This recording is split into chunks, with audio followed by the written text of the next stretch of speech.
Hello and welcome to this edition of the Potomac Local Podcast. I'm Uriah Kaiser, publisher of the Potomac Local News. And joining us on the podcast today is Heather Michell.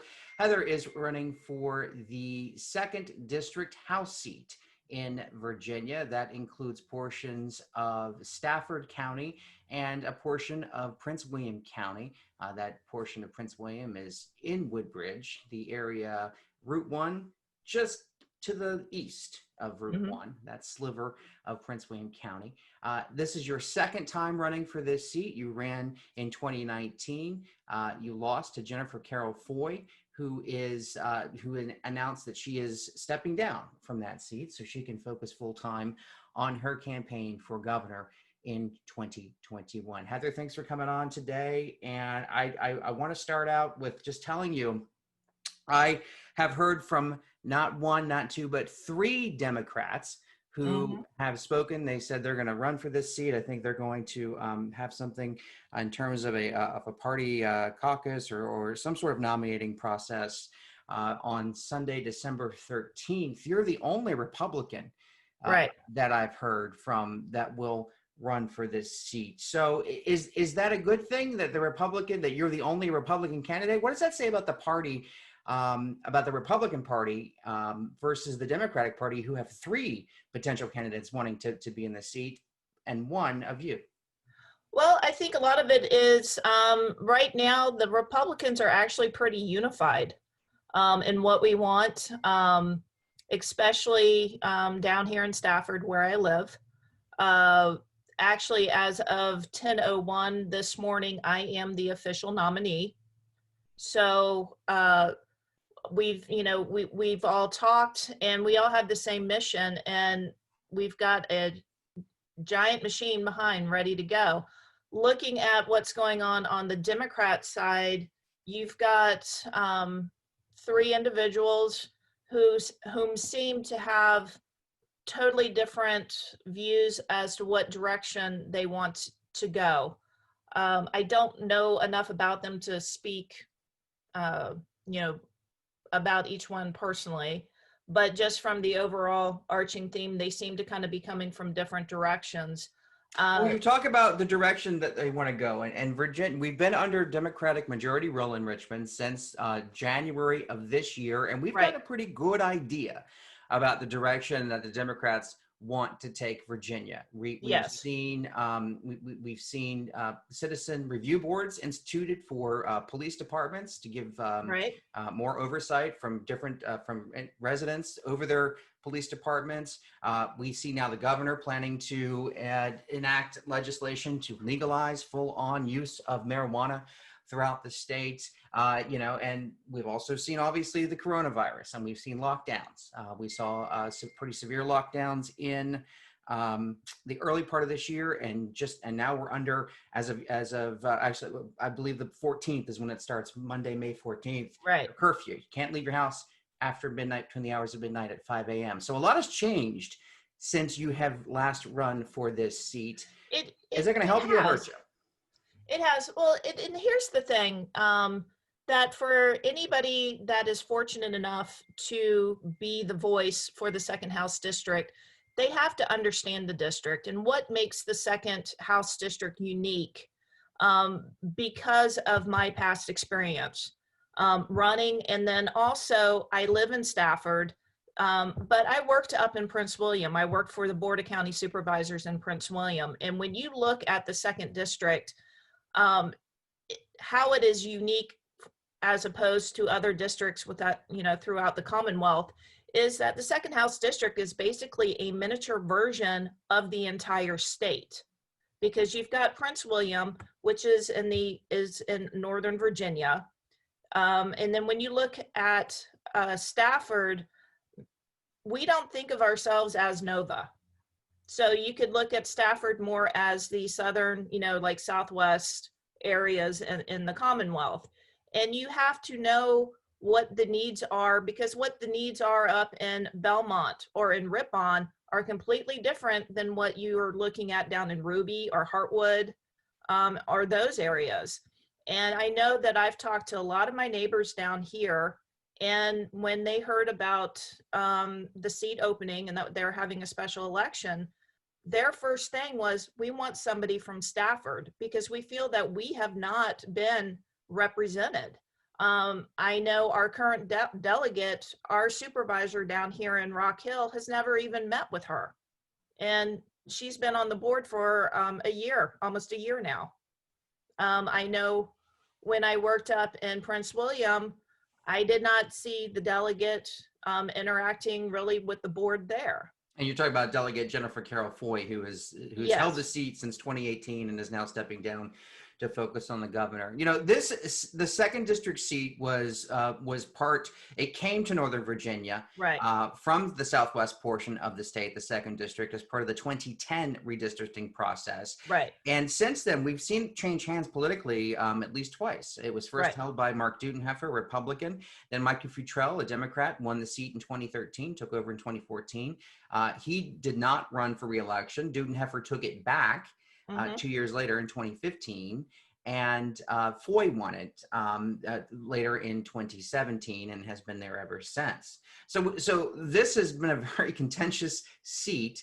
Right. And early on in 2010, when it was first brought here, the line was very clear. The Democrats, that Prince William County is the Democratic portion of this district, and Stafford County is the Republican portion of this district. But in recent years, starting with the Senate race, Corey Stewart actually lost Stafford County to Tim Kaine in the Senate race that he ran, and then Joe Biden won Stafford County on November 3rd.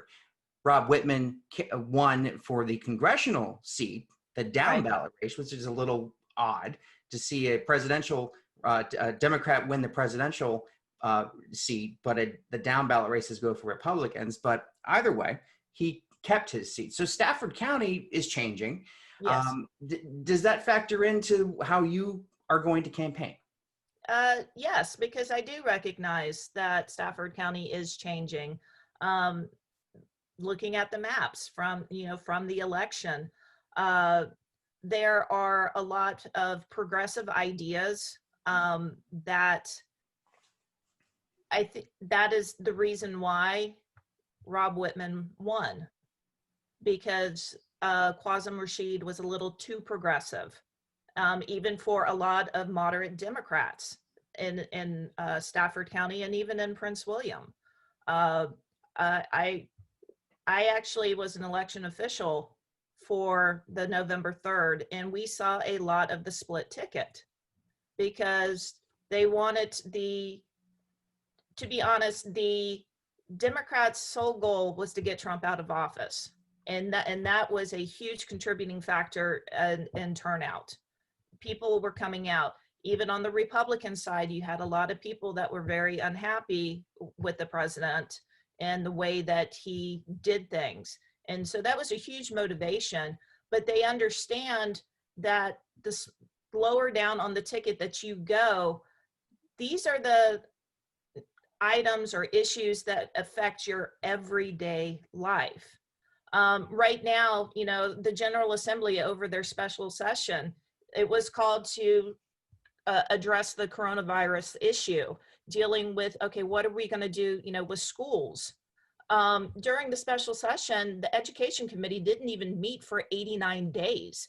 They were too busy worrying, releasing violent criminals. What is the gentleman's name? Joyner, back to the public. They're not concentrating on kitchen table issues that affect people every single day. The special session that was held over the summer was called to deal with budgetary issues due to the projected budget shortfall because of the coronavirus impact. But we did get a lot of social legislation that came out of that session, more so than that was clearly ever talked about it on the budget. Right. So let me ask you this.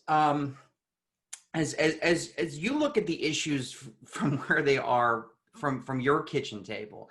Normally when we had this conversation last year, I mean, and years prior to that, every year I can remember, traffic was like, gotta talk about traffic. People want to hear about traffic. Mm-hmm. But now, I mean, that's all changed. I mean, we're on Zoom, and so is everybody else who has an office job. And so, what are you seeing as those key issues? What message are you taking to the voters now?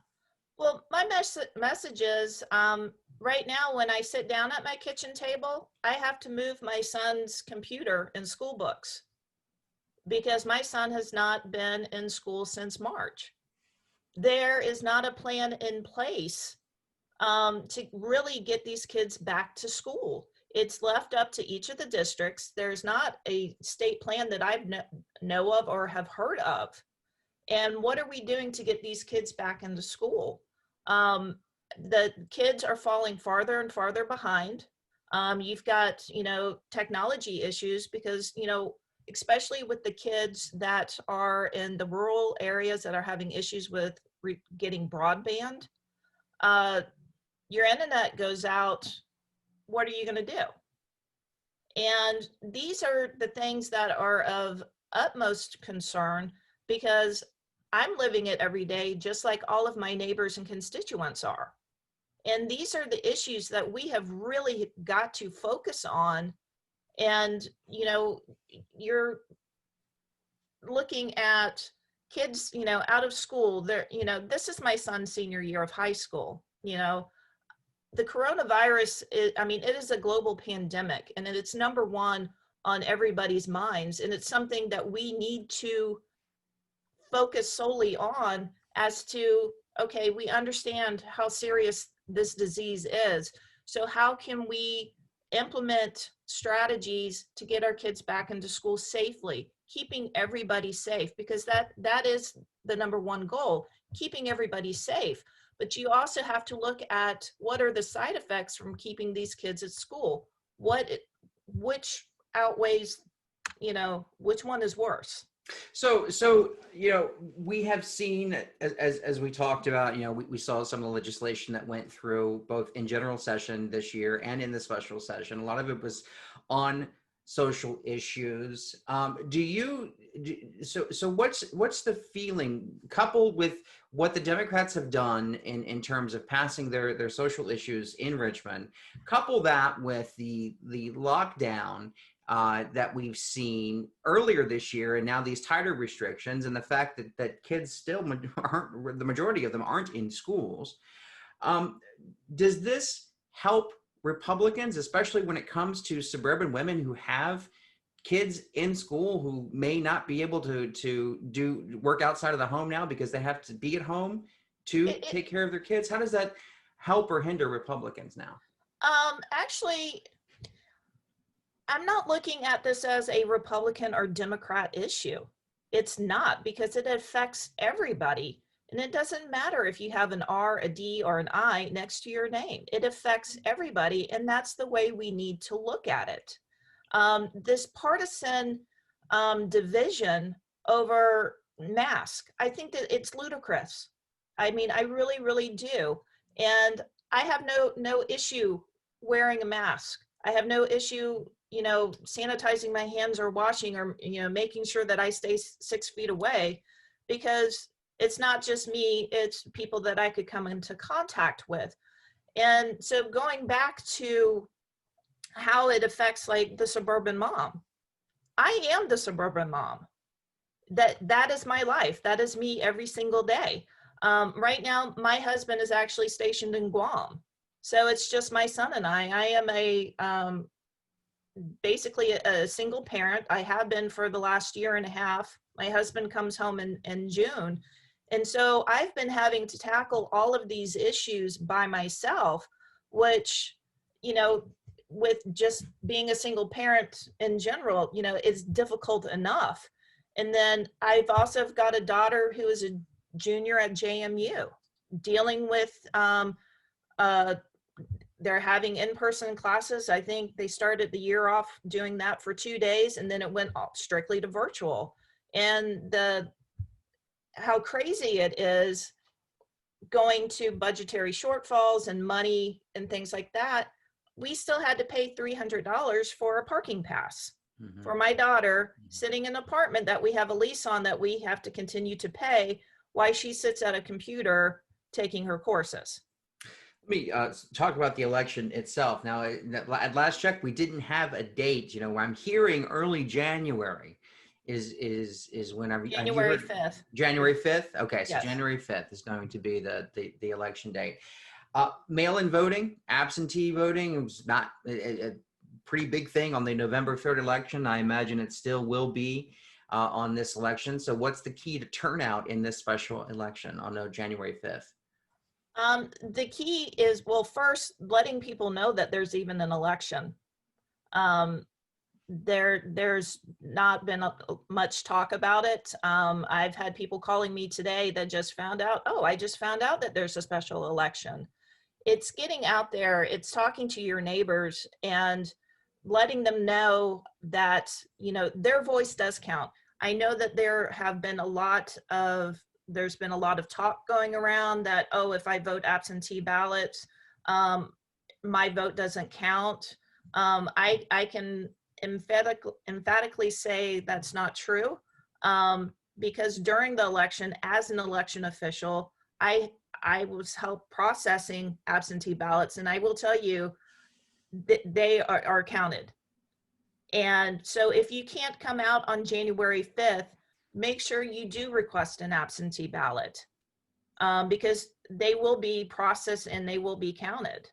And it's very important because a lot of times people just sit at home and they don't do anything, but they're the first ones to complain. So, you know, get off the couch. If you can't go on January 5th, go to your registrar's website and you can request an absentee ballot and it will be mailed to you. So finally, I'm going to kind of give you the last word here and let you talk about what not only differentiates yourself from the current, I guess the similarities and the differences between you and Jennifer Carroll Foy, and what the district has seen in terms of representation in the past 3 years. And also the differences between this shortened, very short campaign now versus the one you ran in 2019. Well, in 2019, I was pretty much lost in the shuffle because you had all of the House races up, you had, and plus the Senate races. So there was just so much going on. It's very easy for a candidate to get lost in the shuffle.